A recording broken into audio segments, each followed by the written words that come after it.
Hello everyone, very good morning. कैसे हो आप लोग? अच्छे हो? चलो आज से करंट अफेयर्स स्टार्ट करते हैं। 22 में 2024 बहुत इंपॉर्टेंट करंट अफेयर्स है। आराम से अच्छे से पढ़ते हैं। ओके, चलो स्टार्ट करते हैं। 22 में 2024 करंट।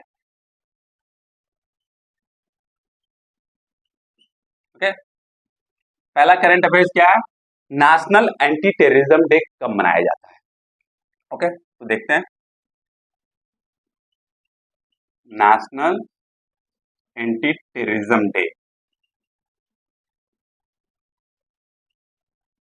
21 मई को मनाया जाता है। 21 मई को मनाया जाता है। और मनाने का जो इसका उद्देश्य है वो क्या है? मनाने का जो इसका उद्देश्य है वह है, जिसे यूथ है वो रेडिकलाइज हो जाते हैं। रेडिकलाइज हो जाते हैं मतलब कोई ऑनलाइन एक्टिविटी देखकर वो उसके अंदर इन्वॉल्व हो जाते हैं और उनको टेररिस्ट एक्टिविटी मतलब टेररिज्म से डर लगता है।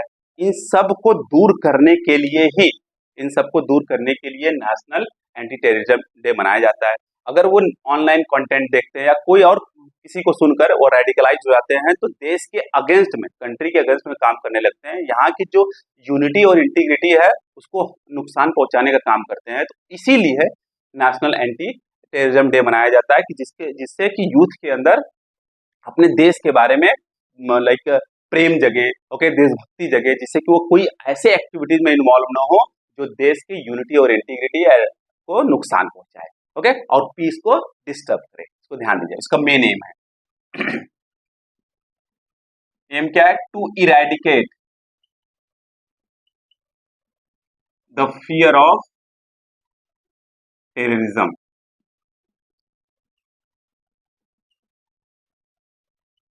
and to eradicate the fear of terrorism and growing radicalization in youth। Okay, इसको खत्म। ओके, ये मनाया 21 मई को ही क्यों जाता है? क्योंकि राजीव गांधी को टेररिस्टों ने 21 मई 1991 को मतलब उनकी हत्या कर दी थी। तब से ही 21 मई को नेशनल एंटी टेररिज्म डे मनाया जाता है। तो कौन सा ऑर्गेनाइजेशन था जो कि राजीव गांधी के असैसिनेशन में इन्वॉल्व था?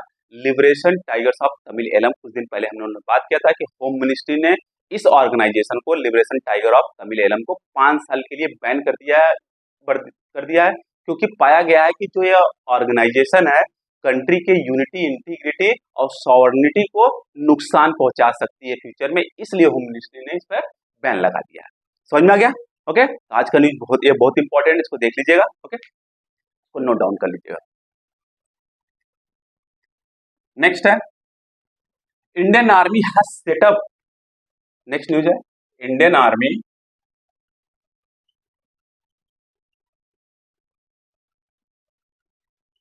Has setup high altitude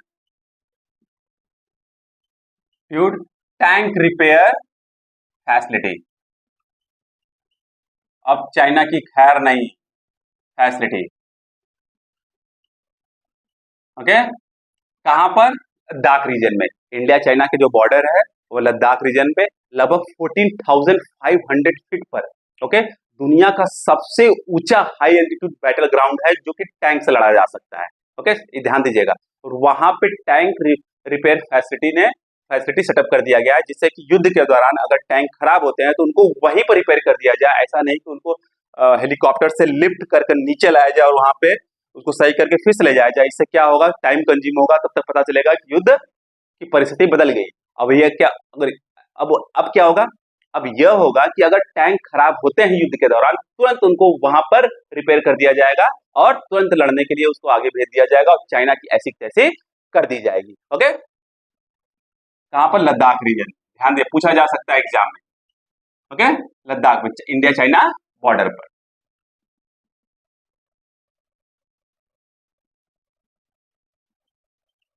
border समझ में आया? और उसके साथ साथ 500 टैंक्स को डिप्लॉय किया गया वहां पर। 500 टैंक्स को डिप्लॉय किया गया और इन्फेंट्री को भी। ओके, तो ये न्यूज हमारे लिए बहुत इंपॉर्टेंट हो जाता है। ध्यान दीजिएगा, पूरी दुनिया का सबसे हाईएस्ट बैटल ग्राउंड फील्ड है वो। ओके, बैटल फील्ड है जहां पर टैंक से युद्ध किया जा सकता हो, इसको ध्यान दीजिएगा। Okay, highest battle field, highest battlefield for tank army. Okay, tank army, इसको नोट डाउन कर लीजिएगा, ये हमारे लिए बहुत इंपॉर्टेंट है, हमारी सिक्योरिटी पर्पज से। ओके, और चाइना जो है ग्रोइंग थ्रेट है इंडिया का, इंडिया के लिए। चाइना अपनी साइड में बहुत सारा फैसिलिटी बना रहा है, तो यह हमारा भी दायित्व बनता है कि हम भी अपने बॉर्डर रीजन को और स्ट्रॉन्ग करते जाएं, इसलिए हम कर रहे हैं। ओके, और कौन सा मतलब किस कहां पर हो रहा है ये काम? एलएसी के पास, लाइन ऑफ एक्चुअल कंट्रोल के पास हो रहा है, इंडिया चाइना के बॉर्डर पे। और लाइन ऑफ एक्चुअल कंट्रोल पहली बार कब निर्धारित हुआ था? 1962 का जो वॉर हुआ था इंडिया और चाइना के बीच में, उसके बाद ही जो ये बॉर्डर बना था, line of actual control India और चाइना के बीच में, वो बनाया गया था। इसको ध्यान दीजिएगा। ओके, इसको नोट डाउन कर लीजिए। नेक्स्ट है, recently tributary of Nile river पाया गया है। ओके, नाइल रिवर की ट्रिब्यूटरी को पाया गया है, डिस्कवर किया गया है recently, tributary of Nile river. उसका नाम क्या है? अहरामत। अहरामत, अहरामत का मतलब होता है पिरामिड। ओके, और आप लोग इजिप्ट के पिरामिड के बारे में जानते होंगे, तो मतलब जो ये अहरामत है, हजारों साल पहले इजिप्ट के पिरामिड के पास से फ्लो करता था। अब हजारों साल पहले डिसअपियर भी हो गया। अब उसके जो जो जहां जिस बेड से फ्लो करती थी, जिस वैली से फ्लो करती थी, वहां उसकी खोज किया है जियोलॉजिकल सर्वे ऑफ इजिप्ट ने। ओके, तो यह हमारे लिए इंपॉर्टेंट हो जाता है। तो नाइल रिवर जो है न्यूज में है, और नाइल रिवर जो है दुनिया की सबसे बड़ी रिवर है। ओके, अहरामत का मतलब होता है पिरामिड। ओके, समझ में आ गया? और नाइल रिवर जो है दुनिया की सबसे लंबी रिवर है, लॉन्गेस्ट रिवर। Got it? और उसके साथ साथ एक ओरिजिन कहां से होता है? लेक विक्टोरिया से ओरिजिन होता है। किस कॉन्टिनेंट के अंदर फ्लो करता है? ध्यान देना, किस कॉन्टिनेंट के? एशिया या ऑस्ट्रेलिया? किस कॉन्टिनेंट? अफ्रीकन कॉन्टिनेंट के अंदर। और 11 कंट्री से होकर फ्लो करता है, ध्यान दीजिएगा, 11 कंट्री से फ्लो करता है। ओके, और जाके कहां पे वो मिलता है? मेडिटेरियन सी में जाके मिलता है, ध्यान दीजिएगा। इसलिए हमारे लिए इंपॉर्टेंट हो जाता है, उसका जियोग्राफिकल लोकेशन देखोगे तब समझ में आएगा। और जो इजिप्ट का कैपिटल है कायरो, वो नाइल रिवर के बैंक पर ही सिचुएटेड है। ओके, कायरो इजिप्ट का कैपिटल, समझ में आ गया? तो किस हिसाब से क्वेश्चन, अब नाइल रिवर न्यूज में है, तो नाइल रिवर से बहुत सारा क्वेश्चन पूछा जा सकता है। इसकी ट्रिब्यूटरीज क्या क्या है? व्हाइट नाइल है, ब्लू नाइल है, सब इसके ट्रिब्यूटरीज है। कहाँ से ओरिजिन होता है? लेक विक्टोरिया से ओरिजिन होता है। ऐसे क्वेश्चन पूछा जाता है एग्जाम में, इसको ध्यान दीजिएगा। ओके, अहरामत रिवर के बारे में पूछा जा सकता है, कहाँ से फ्लो करता था? तो इजिप्ट के पिरामिड के पास फ्लो करता था, इसको ध्यान दीजिएगा। ओके, द नेक्स्ट है the popular data system. The popular data system, ये है क्या? ओके, एक तरीके से एग्रीकल्चर सीड प्रोटेक्शन सिस्टम है। सीड को प्रोटेक्ट किया जाता है इससे। ओके, समझ में आया? एक मुरिया ट्राइबल फार्मर्स होते हैं, मुरिया ट्राइबल फार्मर्स कहाँ पर रहते हैं? जो गोदावरी बेसिन है, गोदावरी जो है उसको साउथ की गंगा बोलते हैं, गोदावरी बेसिन आंध्र प्रदेश में लोग रहते हैं। और ये क्या करते हैं? ये जो एंशियंट सिस्टम है जिससे सीड्स को प्रोटेक्ट किया जाता है। ओके, लीव्स के जो लीफ पत्ते होते हैं, लीव्स के अंदर टाइटली पैक्ड कर दिया जाता है, जिससे कि एयर के कांटेक्ट में ना आए, और इस सीड्स को 5 साल के लिए 5 साल तक कल्टीवेट किया जा सकता है। 5 साल तक उसको प्रोटेक्ट करके उसको कल्टीवेट किया जा सकता है। और जो ये सीड्स, जो ये डेटा सिस्टम है, वह उनके पूर्वजों से उनके फैमिली को ट्रांसफर होता है। समझ में आ गया? और जो मुरिया ट्राइबल्स हैं, वह केवल आंध्र प्रदेश में नहीं रहते हैं, वो आंध्र प्रदेश के साथ तेलंगाना में भी रहते हैं, छत्तीसगढ़ में भी रहते हैं, और उड़ीसा में पाए जाते हैं, पर मेनली जो है आंध्र प्रदेश और तेलंगाना रीजन में रहते हैं। ओके, समझ में आ गया? और ये द्रविडियन ट्राइबल ग्रुप्स है, द्रविडियन ट्राइबल ग्रुप्स है, इसलिए कोया लैंग्वेज बोलते हैं, कोया लैंग्वेज। इसलिए कोई भी क्वेश्चन पूछा जा सकता है, इसमें ध्यान देना, बहुत सारे क्वेश्चन इससे बन के आ सकते हैं। ओके, ये कौन फॉलो करता है? मुरिया ट्राइब्स, ध्यान देना, ये सिस्टम कौन फॉलो करता है?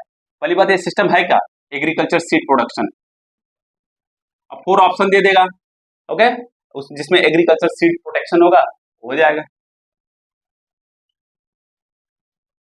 Seed protection bye Muria tribe, ये जो सिस्टम है अपनाया जाता है मुरिया ट्राइब द्वारा, मुरिया ट्राइबल फैमिली या फॉर्मर, ओके। और जो मुरिया ट्राइबल फैमिली है वो कहाँ कहाँ पाए जाते हैं? आंध्र प्रदेश में, तेलंगाना में, छत्तीसगढ़ में, उड़ीसा में, okay. On the bank of, Andhra Pradesh में जो है on the bank of river Godavari, और गोदावरी रिवर को ही साउथ की गंगा बोला जाता है, साउथ की गंगा गोदावरी रिवर को ही बोला जाता है। और ये कोया लैंग्वेज बोलते हैं, कोया लैंग्वेज। और कोया लैंग्वेज कौन बोलता है? जो द्रविडियन ग्रुप्स होते हैं वो।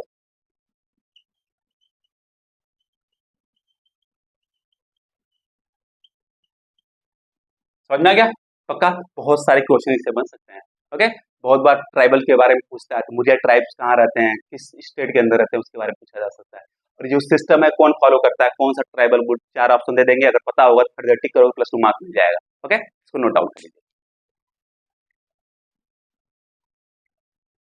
नेक्स्ट है world oldest person in space. अभी मतलब स्पेस टूरिस्ट, ओके, स्पेस में गए थे, उसमें से सबसे जो बुजुर्ग हैं वो उनका नाम क्या है, पूछा जा सकता है किसी एग्जाम में, तो ध्यान दीजिए। वर्ल्ड ओल्डेस्ट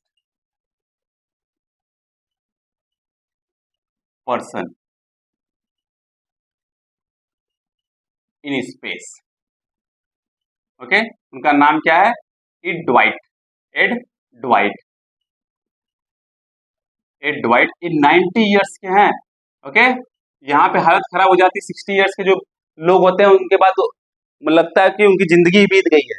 अब अज्यूम करो 90 ईयर्स में बीपी कंट्रोल, सब कुछ, टेम्परेचर कंट्रोल, एवरीथिंग कंट्रोल, कितना स्ट्रांग होंगे। इस उम्र में वो अभी 19 मई को गए थे, 19 मई 2024 को गए थे।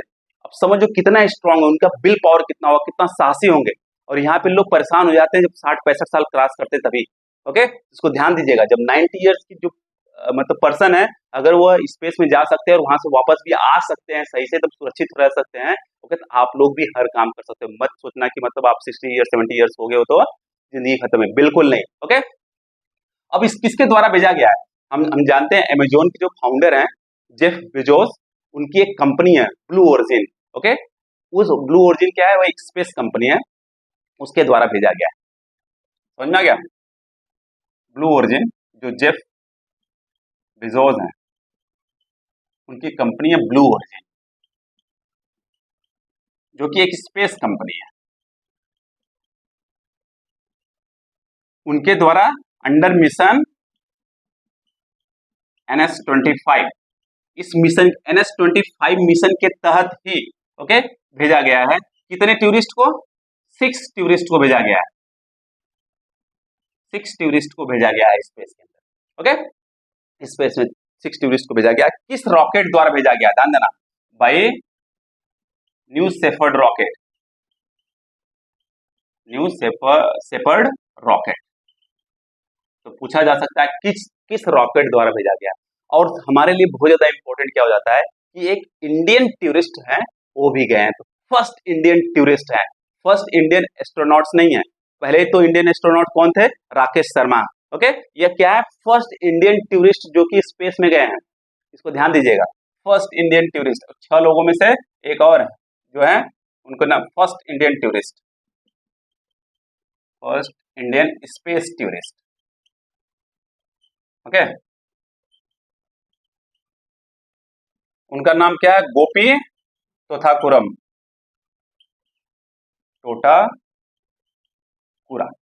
गोपी टोटाकुरा उनका नाम है। फर्स्ट इंडियन स्पेस टूरिस्ट हैं, ओके। फर्स्ट इंडियन एस्ट्रोनॉट्स नहीं है जो कि स्पेस में गए हैं, ओके। गोपी तोताकुरम। अर्थ जो एटमॉस्फेयर है, मतलब अर्थ से लगभग 100 किलोमीटर ऊपर, ओके, क्रामनन लाइन है, उसके ऊपर इस जो रॉकेट है उसको डिप्लॉय किया गया है और वहां पे लोग एंजॉय किए हैं, देखे हैं, समझे। ओके, समझ में आ गया। और ये पहली बार कोई इंडियन टूरिस्ट गया है, तो 6 लोगों को भेजा गया है, किस मिशन के द्वारा? NS-25 द्वारा।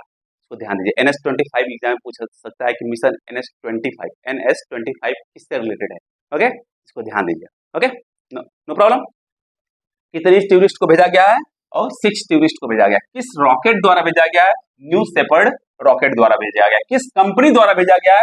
ब्लू ओरिजिन कंपनी द्वारा भेजा गया। ओके, और जो सबसे बुजुर्ग व्यक्ति थे उनका नाम क्या है? इड ड्वाइट, जो कितने साल के हैं? 90 ईयर्स के। कितने क्वेश्चन बन सकते हैं? 5-6 क्वेश्चन इससे बन सकते हैं, इसको ध्यान दीजिएगा। ओके, नारायण वाहुल। अब नेक्स्ट न्यूज है नारायण वाहुल। नारायण वाहुल रिसेंटली इनका डेथ हो गया है 88 ईयर्स के एज में। इनको कहा जाता है Bhishma Pitamah of banking. Banking का भीष्म पितामह इनको बोला जाता है, ध्यान देना। भीष्म पूछा जाता है किसी एग्जाम में, भीष्म पितामह किसे बोलते हैं? बैंक का।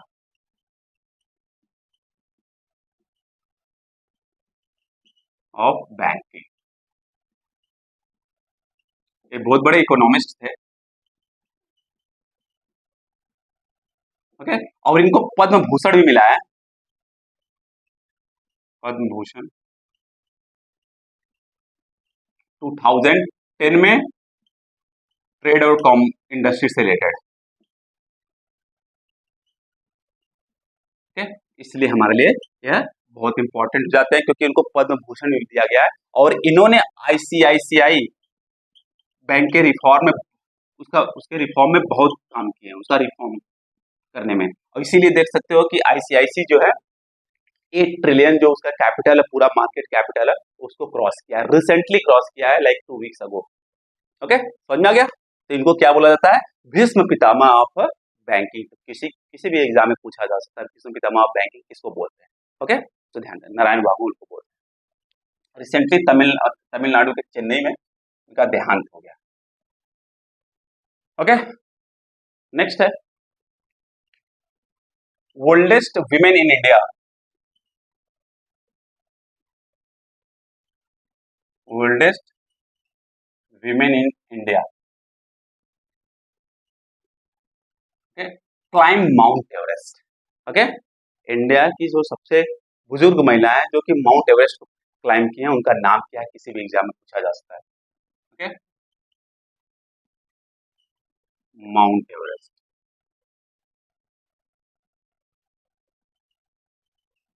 उनका नाम क्या है? ज्योति आत्रे। अभी कितने साल की हैं? 55 ईयर्स की हैं। ओके, भोपाल की। और सेकेंड अटेम्प्ट में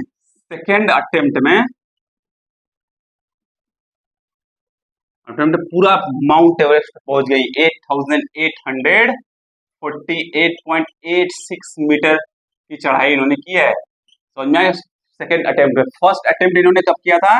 2023 में। तो उस समय कितना चढ़ी थी? इतने मीटर चढ़ी थी। बैड वेदर के कारण वो कंटिन्यू नहीं कर पाए। बैड वेदर के कारण कंटिन्यू नहीं कर पाए। तो पूछा जा सकता है एग्जाम में कि इंडिया की सबसे ओल्डेस्ट वीमेन कौन है जो कि माउंट एवरेस्ट पे क्लाइम की हैं? तो ज्योति आत्रे उनका नाम है। वो कितने साल की है? 55 ईयर्स की है, भोपाल की है। और पूछा जा सकता है कि कौन से अटेम्प्ट में उन्होंने माउंट एवरेस्ट को क्लाइम किया है? तो सेकेंड अटेम्प्ट में। तो ध्यान दीजिएगा। Okay, no problem, correct. Next news है world para athletic championship. World para athletic championship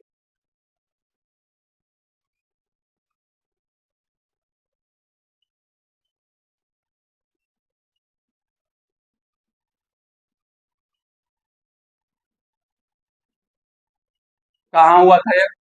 Kobe में हुआ था। कोबे कहाँ है? जापान में। और इसका कौन सा एडिशन हुआ था? 11th एडिशन हुआ था इसका। ओके, पहली बार कब हुआ था इसको? यह 1994 में हुआ था।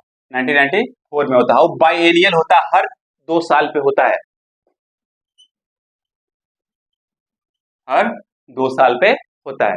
और हमारे लिए ये न्यूज इंपॉर्टेंट क्यों हो जाता है, क्योंकि इंडिया की जो है दीप्ति जीवन जी, उन्होंने 400 मीटर के रेस में गोल्ड मेडल जीता है, इसलिए हमारे लिए इंपॉर्टेंट हो जाता है। और इंडिया में पहली बार पैरा ओलंपिक में किसी ने गोल्ड मेडल जीता है। ओके, पैरा ओलंपिक में किसी ने गोल्ड मेडल जीता है, इसलिए न्यूज बहुत इंपॉर्टेंट हो जाता है किसी भी एग्जाम के लिए, इसको ध्यान दीजिएगा। ओके, दीप्ति जीवन जी क्या जीती है, gold medal in 400 metre race में। ओके, और ये इंडिया की मतलब इंडिया के लिए पहला पैरा ओलंपिक गोल्ड मेडल है। Okay, first.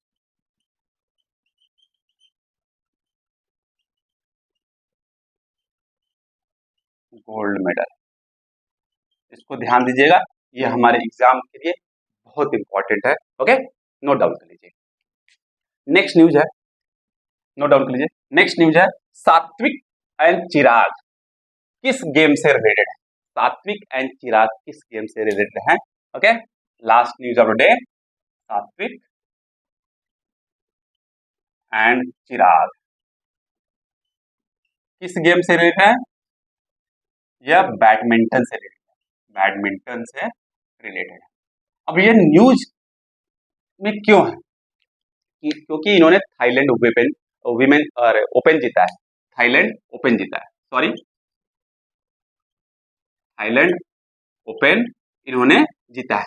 Okay, Thailand open में इन्होंने जीता, और कुछ समय पहले फ्रेंच ओपन भी जीता है इन्होंने, फ्रेंच ओपन भी जीता है।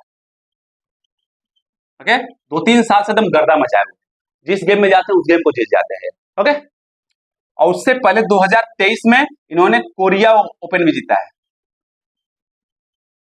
समझ में आ गया। और जो अभी रिसेंटली जो थाईलैंड ओपन में जीता है, उन्होंने किसको डिफीट किया है, चाइनीज जो प्लेयर हैं उनको डिफीट किया है। तो क्या है, मेंस डबल की बैडमिंटन जोड़ी है, मेंस डबल की बैडमिंटन जोड़ी है, और बहुत खतरनाक जोड़ी, 2-3 साल से पूरा गर्दा मचा है। जिस अभी गेम में जाते हैं बैडमिंटन से, जिसमें मेंस डबल वाला गेम, उसमें यह जीत कर ही आते हैं। समझ जाइए कौन कौन सा जीता है, Thailand open, okay, French open भी जीत गए और कोरिया ओपन भी जीत गए। ओके,